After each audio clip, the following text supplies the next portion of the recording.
We continue our story with Shockwave's laboratory after Rampage disposed of Skybite's body, or the two halves of his body. Poor dude. Don't worry, he'll appear again in another What If series I have planned. But, without further ado, let's talk about this. Rampage simply asks Shockwave, "So, what's the plan, partner? Aren't we going to storm the warren ship with these Predacons?" To which Shockwave says, "Yes, indeed.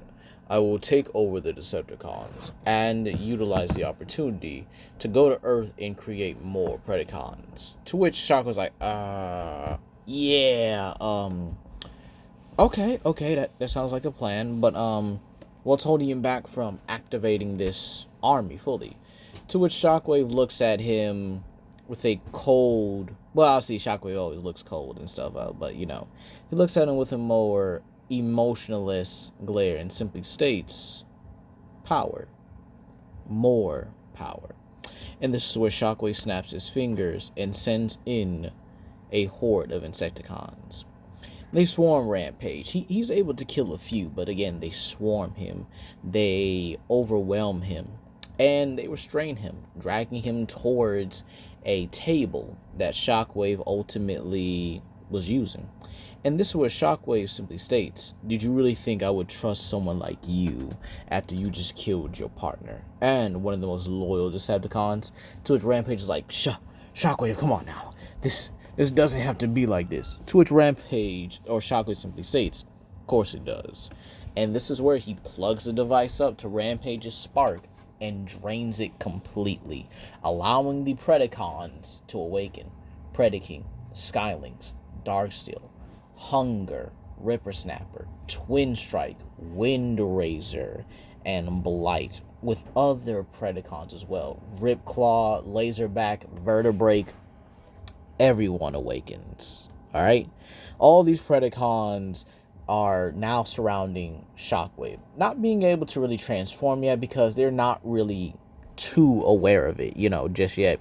And this is where Shockwave simply states, "My Predacons, the time for your father's vengeance is now. Come with me, conquer with me, and we shall have more than enough." And this is where the Decepticon warship actually does begin to pick up on the signal. And keep in mind, this is kind of after Tiamat has left with the Terratech's Warp Sword to Lustria. And this is where Knockout simply states, "Lord Megatron, we have a transmission. Rampage and Skybite have found Shockwave." To which Megatron says, Good. Finally, I will have my advantage." And so he tells Knockout to open the ground bridge. And so Knockout does it. But nothing happens. To which Megatron calls out to them, "Skybite, Rampage, come through and report now. Hello? Hello."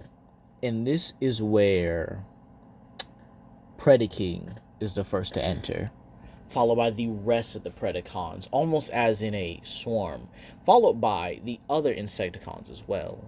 It's a massacre, if you will, where Hardshell and his Insecticons, or pretty much Hardshell tells his Insecticons to simply stand down and surrender. As again, they don't want to harm their own kind. And believe it or not, they also don't want to get overwhelmed by these Predacons. Some Decepticons, obviously the Viacons, do die, and ultimately Shockwave, Knockout, Breakdown, and Dreadwing are all backed into a corner. And this is where Predaking simply snarls at them, and they don't move. Not a single one of them moves right now. And this is where Shockwave ultimately comes to the portal and looks at the corpse of Megatron. To which the others are like, "Shockwave, you're alive and commanding a legion," which is quite admirable, I should say. And this comes from Naka, by the way. And this is where Dreadwing simply states, "How could you? You were one of his most loyal scientists, one of his first few followers. How could you do such a thing?" To which Shockwave simply states, "It was only logical after a while. Megatron abandoned me on Cybertron. Megatron and Starscream both left me to die, and thought I would be unnecessary to, well, save. So you have a chance. Serve me or die." This is where Knockout and Breakdown kind of just look at each other and simply state, very well, what is your wish, Lord Shockwave? Into which Shockwave simply states, to order and to make sure that our cause is not only just, but swift and merciless. However, this one someone speaks up and states, no, you will not taint the memory of Megatron. You will not dishonor him that way. I am second in command, and you will obey me. To which Hardshell tells Dreadwing to simply stand down and points his blaster at him. And this is where Shockwave simply states, you only have one option, Dreadwing. Surrender and serve, or you could die. To which Dreadwing then spins and kicks Hardshell into the other Insecticons, pulls out his blaster and says, never, and begins unloading it. But this is where Soundwave, Breakdown, and Knockout kind of step away. And this is where Shockwave tells the Predacons to get him. And so, Skylynx and Darksteel both try to attack Dreadwing. But this is Dreadwing here. Skilled fighter. Talented warrior. So, he flips over them, tossing 2 bombs at their back and blowing them, well, into the wall. Doesn't kill them because, again, they are Predacons.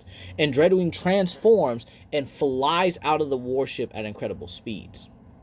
Then there's a moment of silence where he manages to get away, barely, with some of the Viacon and Insecticon shots, scraping his armor or alloy and stuff like that. So he's not too, I guess you could say, far off. And then this kind of does leave us with the, I guess you could say, the moment here.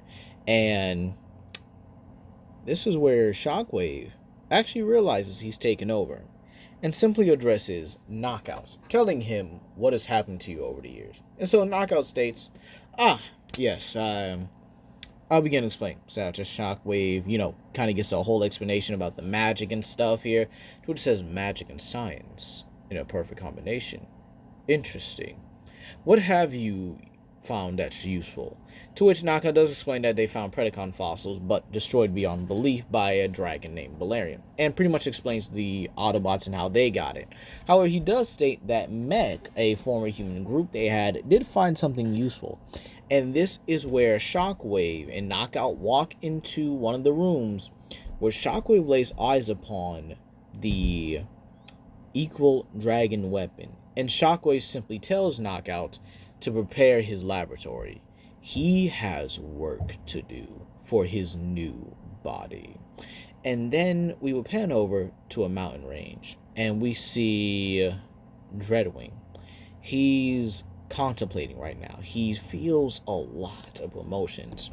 Grief that he lost his master, Megatron, and his comrade, Skybite, as well. But now he has to think, what does he do? He just went rogue. He can't just go back and swear allegiance. Could he? Could he maybe make it up? No, he made his choice. But what does he do? What gratifies this choice? To which he thinks about it. He was always offered a chance to join the winning side, to join a much better path. And this is where he thinks to himself, perhaps I should have taken this offer long ago. And so Dreadwing does pretty much, grab one of his transmitters and does fly us to another location, far, far away. And this is where we head back to Autobot Outpost Omega, where the Autobots and the Dragon team are pretty much conversating about what to do next, as Optimus, also having the Star Saber, would have discovered the Omega Keys, to which, after explaining to them, the Autobots are pretty much getting, ready at this point here. Keep in mind, I know I kind of forgot to add Smokescreen to it, but he is here as well. And Bulkhead is recovered by now, by the way. And this is where we actually get one of the more pinnacle conversations between Optimus and Valerian, wondering what happens when they restore Cybertron with everything going on. Do they just immediately book it to there? To which Arachnid simply states, Megatron wouldn't just allow them to restore Cybertron, especially when the fact that he has so much of a claim to it, or at least he thinks he does as well. However, as they're pretty much conversating this here, this is where Ratchet simply states that Optimus is receiving a transmission from Dreadwing And this is where Optimus and Valerian and the rest of the Autobots pretty much just look at this as Dreadwing simply explains things have changed. A new enemy has emerged, and one that possesses the Equal Dragon weapon. To which Optimus sees Valerian's face as is in utter disbelief, utter nightmare fuel. To which this is where Optimus asks, "Are you okay?" To which he says, "No, I'm not." But Optimus and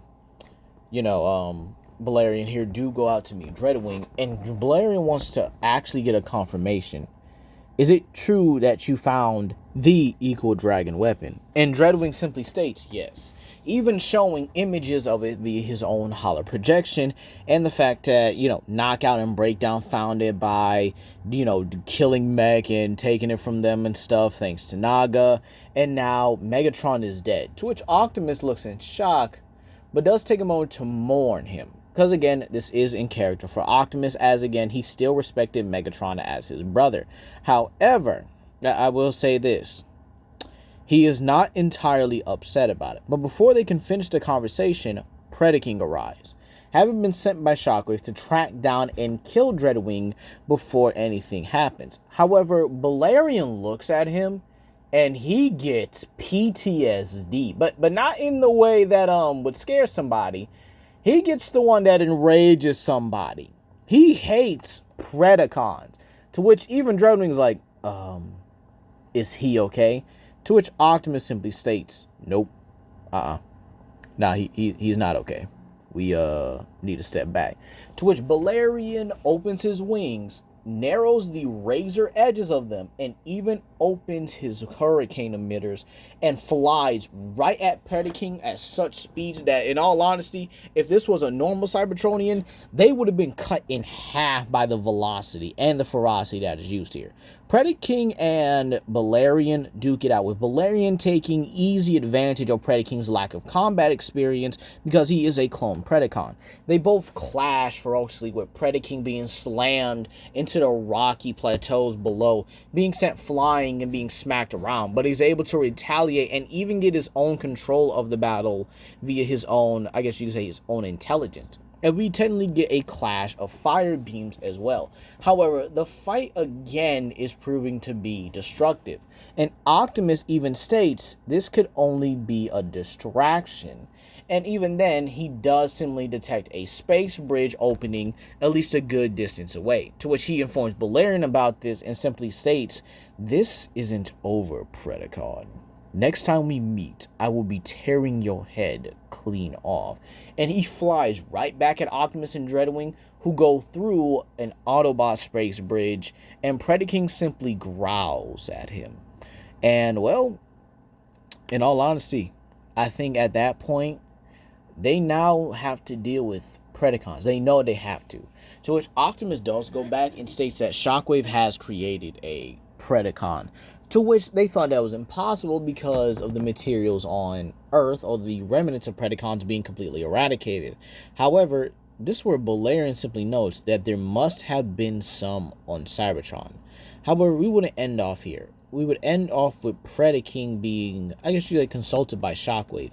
But in a fit of rage, he transforms into his robot form, revealing himself, and is honestly shocked that he's this intelligent. But that's where we're going to leave it off here, guys. Please comment down below, like and subscribe and share with your friends. And now that Shockwave's in the picture and is preparing to use the Equal Dragon weapon as a new body, just how far is he willing to go? Peace.